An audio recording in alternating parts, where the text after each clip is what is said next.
Hey everyone, welcome back to Let's Play Chrono Trigger. I am MegaFreak400, and in this episode, we're going to take a look at the Tent of Horrors, because we haven't done really this at all in depth. So I'm going to do this real quick. And this whole video is not going to be much besides this and the last Spekio fight. Well, there's one more, but the second to last Spekio fight. And the only one we can do right now, unless we like grind our levels up to 99. So anyway, this is the 80-point game. What you have to do for this game is the monsters will be coming down, and your partner will be one of your partners will be lowered down to the flames. So you have to hit the monsters with these medals and push them into the cage before your partner gets burnt, and you also have to hit that blue switch to lift your partner up.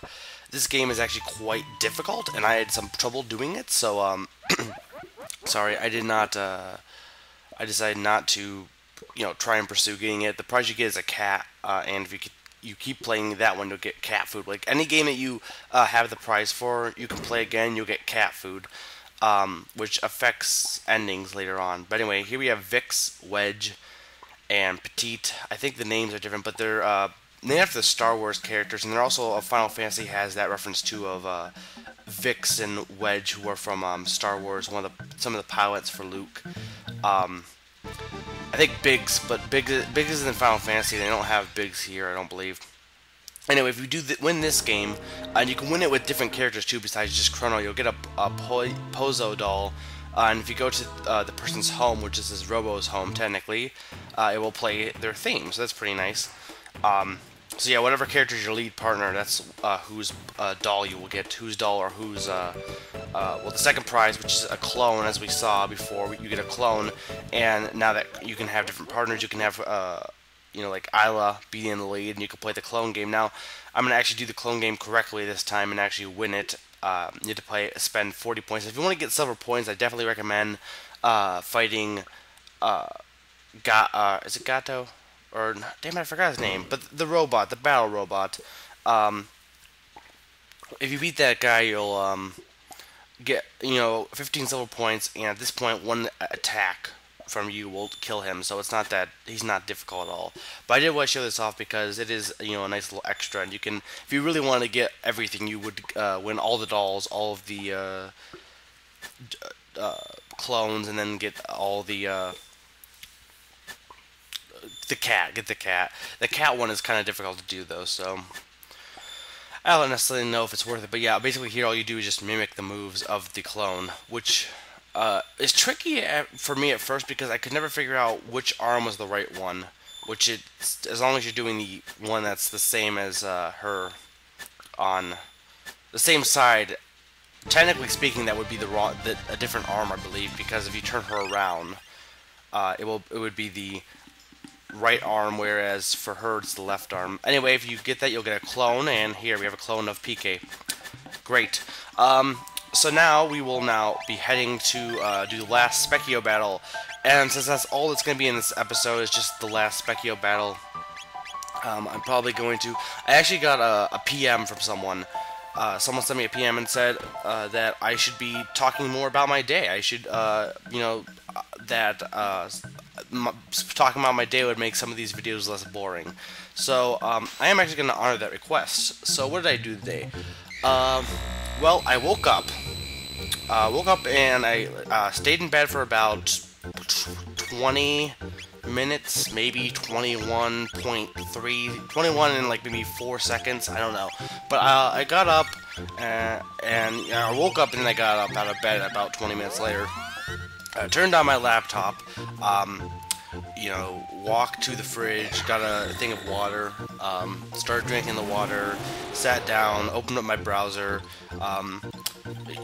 basic stuff, and then after, just surfed the web for a while, looked at some websites, look at some YouTube videos, simple, basic stuff. Then I wanted to go do my laundry. That's what I did. I went to go do my laundry, and I put my laundry in the washer. But as I was walking back, a UFO came down and sucked me up into the ship. I was abducted into the ship. There I met these reddish-looking blobby things. And they were speaking this odd language. I couldn't tell what it was. It's more like kind of like, you know, just clicks, and I couldn't tell what they were saying. So yeah, they had this like table. They had all these little bottles, and they were like potions, and they wanted to have me drink these potions. I'm not sure why. Maybe they just see the effects of the potions. Maybe it was like, you know, like I was a test subject. They just went to different planets, probably to, you know, test subjects for like the medic. You know, like how we test things on animals, or some companies do. It'd be like that. So they took these bottles, and they wanted to make me drink them, but of course I didn't, because they probably weren't safe. They probably were filled with poison. So I slapped the bottle out of their hand and ran down the hallway away from the aliens, and then I you know, didn't know how I was going to escape. So what I did was I pressed a button on my time belt, and hoped to just, you know, set this back to before I went to do my laundry, so that I could you know, miss the whole alien thing. I wouldn't have to deal with that. But accidentally, my time belt seemed to have been, it was broken. It seemed like it was broken. So for whatever reason, instead of ending back before the alien incident, I ended up in 1983. So I went to my friend. I have a friend who's a professor friend who made the time belt. His name is Doc Orange, and he I went to go see him in the past to see if he could fix the time belt. You know, I asked him, hey, can you fix my time belt? And what happened is we ended up having to go to South America to look for these crystal coconuts. And we needed these crystal coconuts in order to fix the time belt. And if we, you know, these crystal coconuts, I guess, were the power source that he said would work to help fix the time belt, so I can go back to my own time. Which in the process went through tons of crazy adventures, even getting to that point.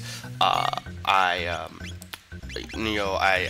was a shrimp boat captain, ran across the United States, was in the Vietnam War, even though technically at that point it was over. But somehow the time stream all got messed up. So, you know, logic didn't really make sense at that point.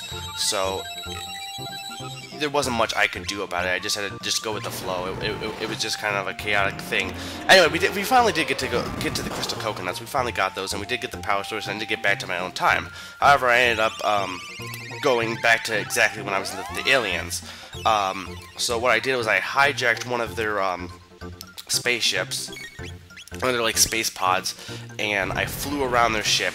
And it seemed there was this tiny hole, and I thought about, you know, shooting my ray into the hole, or shooting a gun, you know, blast into the hole, and hopefully that would just destroy the ship, which it successfully did. It was kind of surprising that I actually even made that shot. It was a very small hole.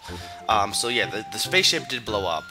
And then I realized that my laundry was still in the washer. I still had to get my laundry, you know, taken out of the washer into the dryer. So I crashed you know, the aircraft into the building and jumped out and put my laundry in, and then I came up here to record. So it's been a pretty uneventful day so far. I'm hoping the rest of the day is a little bit more interesting. But anyway, yeah, Spekio is he's this blue Masamune for this form, and there's one more form left. This guy's not too difficult again. Most of it is just having healer for Spekio, and then just using your most powerful magic attacks. That's basically how you beat Spekio. I like to use Robo as my healer, because I don't necessarily know if he's the only one who can do multi-healing. I think Frog can only do... No, I think Frog can do multi-healing. I'm not sure. I think Marley's last move does do multiple healing. I'm not... off the top of my head, I can't remember. But, yeah, Spekio is not that difficult. I do want to say, for the rest of this week, there will just be Chrono Trigger episodes. I am putting Echo on a hold. Not because I hate Echo, not because I'm, you know, mad with the game, but, I have all of the Chrono Trigger, not counting the extra videos, the endings and stuff. All of them are ready to be sent out, or to be uploaded, basically, or no, I need commentary recorded, but they're all ready, basically. They're all edited, so I have 70 videos, and I just want to get Chrono Trigger, the main storyline, done, because I've been doing this for about 3 months, so I do want to just kind of, you know, wrap it up. So basically there's going to be like a marathon, which will be the Black Omen and concluding the game, so that will be fun. But this has been Mega Freak 400, and I am reminding you that pudding pops are delicious.